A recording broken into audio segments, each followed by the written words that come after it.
আসসালামু আলাইকুম। শুরু করে দিয়েছি মন আল্লাহর নাম নিয়ে। সো লাস্ট ক্লাসে আমরা পিডিএর 4টা প্রবলেম সলভ করেছিলাম, মানে 1 থেকে 4 পর্যন্ত। সো আজকে আমাদের টার্গেট হচ্ছে 5 থেকে 8। নেক্সট ক্লাস ইনশাআল্লাহ আমরা 9 থেকে 13 অবধি করব। শেষে আমরা প্যালিন্ড্রোমটা কিভাবে পিডিএর মাধ্যমে করতে হয় সেটা করে দেখাবো। সো আজকে আমরা মেইনলি একটু আপনাদেরকে এই 5 থেকে 8 পর্যন্ত করে দেখাই। ও আরেকটা দিন আমি আপনাদেরকে এই 8টা প্রবলেম সলভ করানোর পরে আমি আরেকটা ক্লাস মেইনলি নিয়ে আসবো, যখন আমরা এগুলা করব। এগুলো যখন করব আমি দেখাবো যে এটা অ্যাকচুয়ালি কিভাবে স্ট্যাকের মধ্যে করতে হয়, লাইক আছে একটা বক্সের মধ্যে কিভাবে এই ডাটাগুলো আসে, সেগুলো আমি ইনশাল্লাহ করে দেখাবো। সো আজকে আমরা মেইনলি 5 থেকে 8 কিভাবে ডায়াগ্রামটা আঁকতে হয় সেটা আজকে আমরা একটু করে দেখি।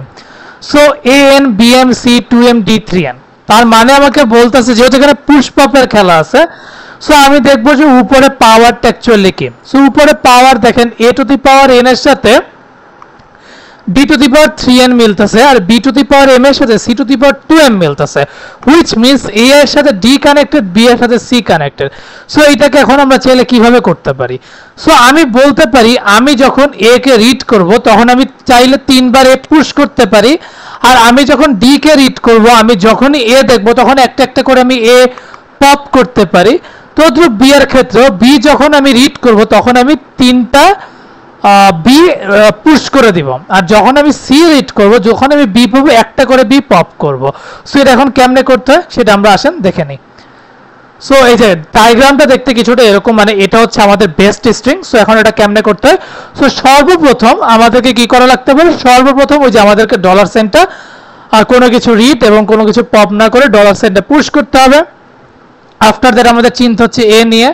সো এই যে দেখেন আমরা এ কে একবার রিড করলাম, এরপরে একে পুশ করলাম, পরের বার কোনো কিছু পুশ করলাম না, পপ করলাম না, ডিরেক্ট পুশ কোনো কিছু রিড করলাম না, পপ করলাম না, দেন পুশ করে দিলাম। আফটার দ্যাট আরেকবারও কোনো কিছু রিড পপ কিছু না করে ডিরেক্ট পুশ করে দিলাম। সো আমরা কি করলাম, একবারই রিড করলাম কিন্তু পুশ করলাম কয়বার, 3 বার। কেন? কারণ ডি এর ওইখানে কিন্তু 3n আছে। সো আমি যখনই 3 বার যদি ডি আমাকে রিড করতেই হবে তাহলে ডেফিনেটলি একবার করে আমার এ পপ করতে হবে। সো এর খেলা গেল। আফটার দ্যাট আমি এখানে অ্যাপসিলন কোনো কিছু রিড পুশ পপ কিছু করলাম না, ডিরেক্ট একটা নতুন স্টেটে গেলাম। আফটার দ্যাট আমি Q5 থেকেও চাচ্ছি যে আমার বি যখন আমি দেখব, বি যখন আমি রিড করবো আমি চাচ্ছি 2 বার বি পুশ করতে। তার রিজন হচ্ছে কারণ সি কিন্তু আমি 2টা পাবো। সো সি যেহেতু আমি 2 বার রিড করবো, সো ডেফিনেটলি আমার একটা একটা করে বি পপ করতে হবে, আদারওয়াইজ কিন্তু আমার মিলবে না। সো যখন আমি বি পাবো, বি কে একবার আমি রিড করতেছি, আরেকবার পুশ করতেছি, আরেকবার কোনো কিছু রিড পপ না করে ডিরেক্ট পুশ করতেছি। এখন আসেন আমরা যখন সি পাবো, যখন আমরা সি পাইলাম, সি কে যখন রিড করলাম আমরা বি একবার করে পপ করতেছি আর কোনো কিছু পুশ করলাম না। আর এটা কিন্তু আমার বারবার আপনার হবে, রিপিট হবে। ঠিক ডি এর ক্ষেত্রে ডি যখন আমরা রিড করতেছি তখন আমরা এ কে পপ করব আর কোনো কিছু পুশ করব না, এটা আপনার রিপিটেড হতে থাকবে। আর লাস্ট এন্ড ফাইনাল হচ্ছে আবার এই যে ডলার সাইনটাকেও পপ করে ফেলা, আর এটা আমাদের ফাইনাল স্টেট হবে। সো ফাইনাল স্টেপ হিসাবে এটা গ্রহণযোগ্য হবে। সো আরেকটা প্রবলেম আমরা সলভ করি, সেটা হচ্ছে x to the power n, y to the power 2n, z to the power 3m, যেখানে আমাকে বলে দিছে m আমার 2 এর থেকে বড় বা তার সমান হবে, n আমার 1 হবে। সো আমার বেস্ট স্ট্রিংটা কি হওয়া যায়, x y y 6টা z। এটা আমি কেন দিলাম, এখন আপনার মনে হতে পারে ভাই আসলে এখানে কেন দিলেন, 6টা z কেমনে আসলো। দেখেন 3 এর সাথে 2 গুণ করলে কিন্তু আমার 6টাই আসে, y এর সাথে 1 গুণ করলে 2টা y আসে, x এর সাথে একটা গুণ করলে একটা x আসে।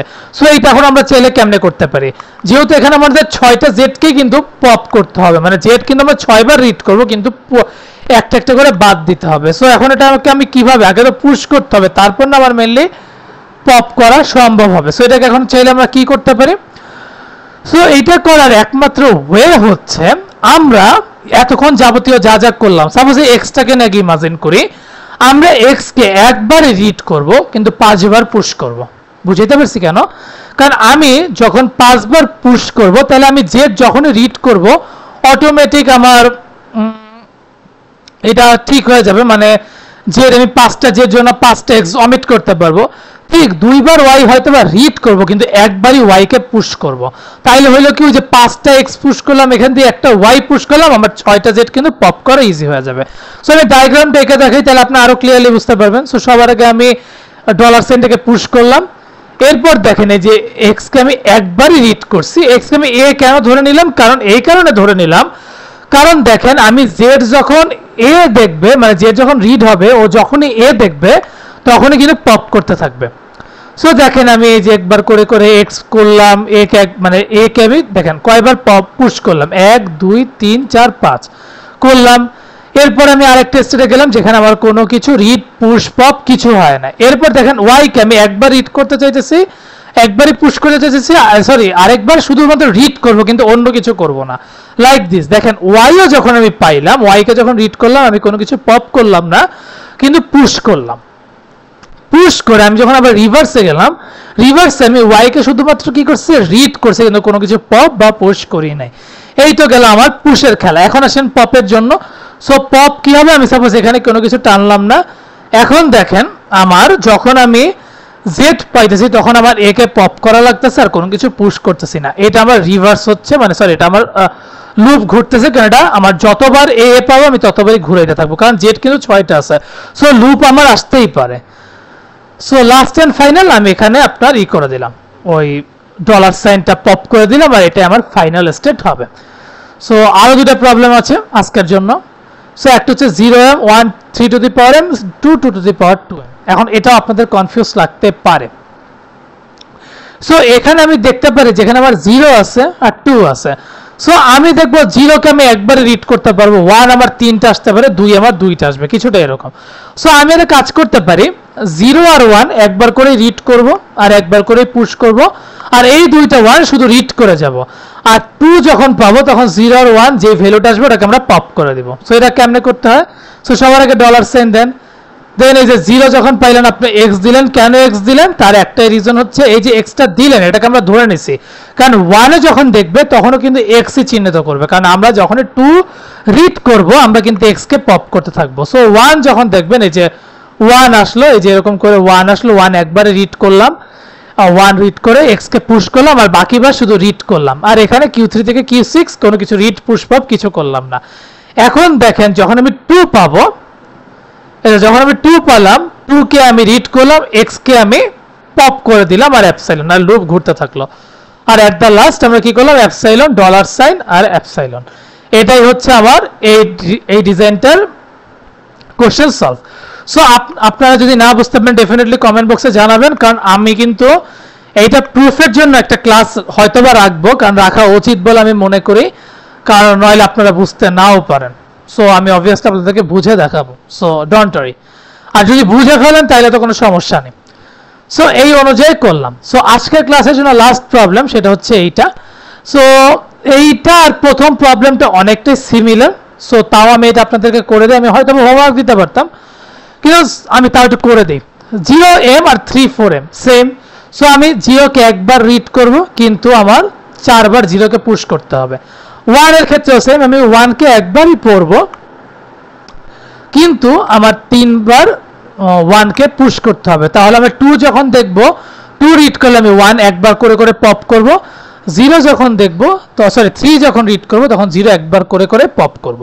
সো আসেন আগে ডলার সাইন, এরপর আমি 0 কে দেখেন এই যে 0 কে সুন্দর মতন পড়লাম, 0 কে রিড করলাম, এরপর 5 বার পুশ করলাম, 1 2 3 4, ঠিক আছে 4 সরি 5 বার কেন 4 বার পুশ করতে হবে, 1 2 3 4 হয়ে গেল। এরপর নতুন স্টেটে যাওয়ার জন্য আমি কোনো কিছু রিড পুশ পপ কিছু করলাম না।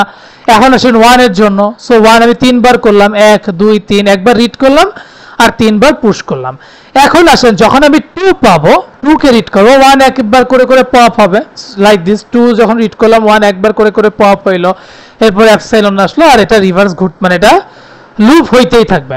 যখন আমি 3 পাবো তখন ডেফিনেটলি আমার 0টাকে পুশ করতে হবে, সরি পপ করতে হবে।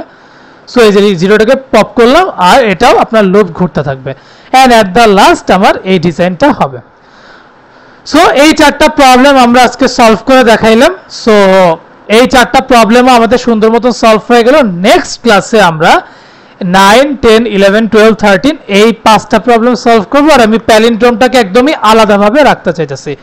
সো এই 8টা প্রবলেম আপনারা সুন্দর মতো সলভ করবেন।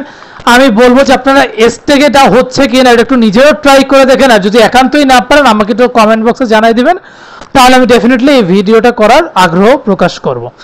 সো আপনারা এমনি ডায়াগ্রামগুলো সুন্দর মতন জেনে রাখেন, এগুলো আপনাদের ভার্সিটির এক্সামে বা ভাইভাতে আপনাদেরকে এরকম ডায়াগ্রাম আঁকতে দিতে পারে যদি আপনার থিওরি অফ কম্পিউটিং এর উপর একটু বেস্ট নলেজ গ্যাদার করতে চান। সো এইসব আপনাদের জানা খুব দরকার, বিশেষ করে পিডিএ টিউরিং মেশিনটা খুবই ভালো মতন জানা দরকার। আর ডিএফএ এনএফএ তো আমরা করছি। So anyways, best of luck, keep practising, and যাওয়ার আগে একটাই কথা, keep faith on yourself and take a challenge. Thank you.